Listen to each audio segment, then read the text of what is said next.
If you're looking for a rental, it's super tough. If you're not, I bet you know someone who is. And if you don't, then I know that you would be across the news of just how difficult it is to secure a roof over your head. Properties are being snaffled up in a day or two.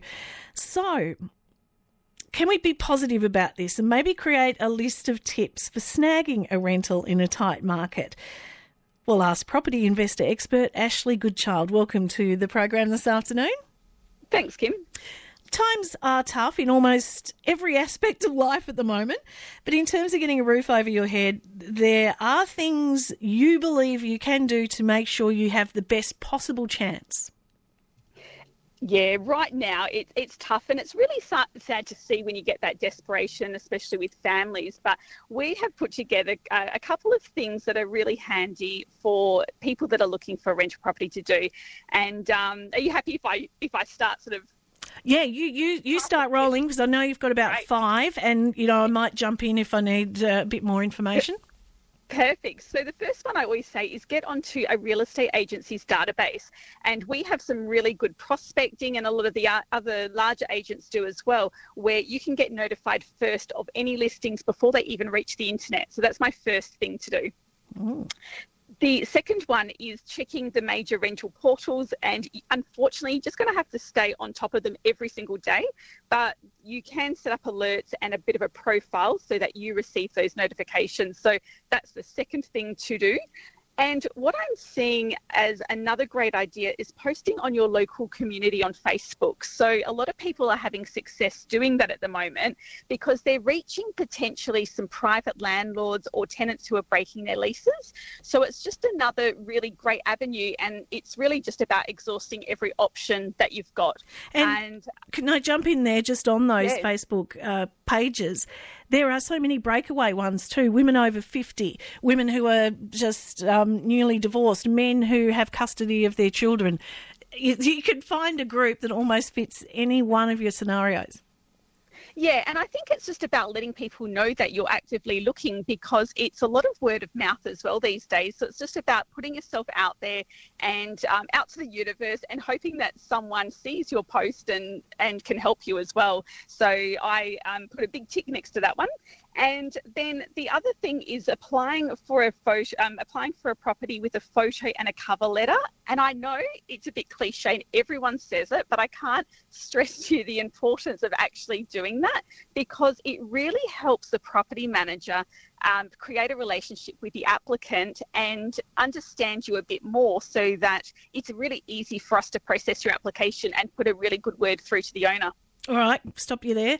I'm thinking Tinder. I'm thinking catfishing turns up not what you thought. Is that the downside? Yeah, sort of. And I guess the thing is that when you get an application, it's quite funny, because we get the application and we get a passport or a driver's license photo, and you always look like a mug in those photos. So I find that when you put a nice casual, photo of you or maybe your partner or just on your own with a pet, it just softens the application a little bit. And I know it sounds a little bit like Tinder, but yeah, you do have to actually describe what you enjoy doing and why you like the home and things like that. And it does go a long way. I can tell you from a property manager's point of view, we love it. What about, though, you've mentioned the stickling point for a lot of people trying to rent. It's the pet. A lot of people just don't want pets. And I actually don't understand, because we are pet lovers over here. So we are pro-pet, because I actually think that tenants that do have a dog or a cat actually tend to stay a lot longer. So I feel like there needs to be some education out there that tenants with pets should come with a big tick. And just from a tenant's point of view, making sure that if you apply for a property and you do have a pet, just make sure that the property is suitable, number one, for having a dog or a cat. And again, just have a photo and a pet reference, which will go a long way with making it easier for you. I also like this one. At open homes, just be polite. Don't park in the driveway. A simple thing like that could really turn someone off. Yeah, this is like a really great tip to get inside a property manager's head, because we are seeing so many people. It's really important that when we see you, we have a good first impression. So we don't want you to be parking in the driveway. We need you to make sure that you come and introduce yourself, say hi, be polite, And just so, again, we're creating that relationship between the tenant and the property manager. And then that makes our job easier going to the landlord with your application to say, yes, we met them and they're lovely. And I think they'd be a great fit for the property. So getting to know the property manager, is that like, hey, Ashleigh, Kim, want to go out for a frothy?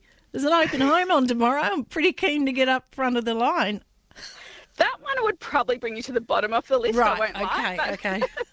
But there's boundaries, and I think, definitely having a good rapport with a property manager is important, and you can simply do it as well by not only introducing yourself at the home open, but once you submit your application, do a follow-up call or a follow-up email or SMS and just say, hey, just checking you got my application and is it all completed okay, or do you have any other questions? And something just as simple as that is just another point of making contact and making sure that you're standing out in that process. All right, here's a curly one, final one too. They're great tips, by the way. But how do you beat rental affordability? Tasmanians are facing a deepening trend of rental stress compared to the mainland. That just compounds everything. Is there room... And I know this happens interstate where people bid higher amounts for what it's on the rental for, which is part of the problem, how much it's marketed for. Is there room for saying, look, I'll take a 5-year lease if you drop it by $100 a fortnight? Yeah, I don't think you're going to find that we're in a market where you have the ability to reduce the rent on an application. But I also am not a believer of offering more either to get a property, because in the property management world, that can sometimes be a red flag if someone is showing too much desperation and offering to pay a lot more. And I know that a lot of people think that it's a great way to stand out, but it actually is not my number one, and it's not a lot of property managers' number one preference in an application. So I would be very careful if you were applying for a property and were offering too much more. I think if you needed to, and each state is different, so you have to be mindful of the rules in your state, but I think a perfect, fantastic reference far outweighs any type of bidding system in a rental property, and I don't think it should be allowed, and I don't like it getting seen to be happening. But the reality is that it does a little bit, and if you were going to offer, I think that maybe $10 a week or something on the smaller side would be appropriate, but just remember it's not the first priority when it comes to applying, and there's other ways to stand out than doing that. Some really good tips. Thank you so much for sharing them this afternoon. Enjoy your evening. You too. Thanks, Kim.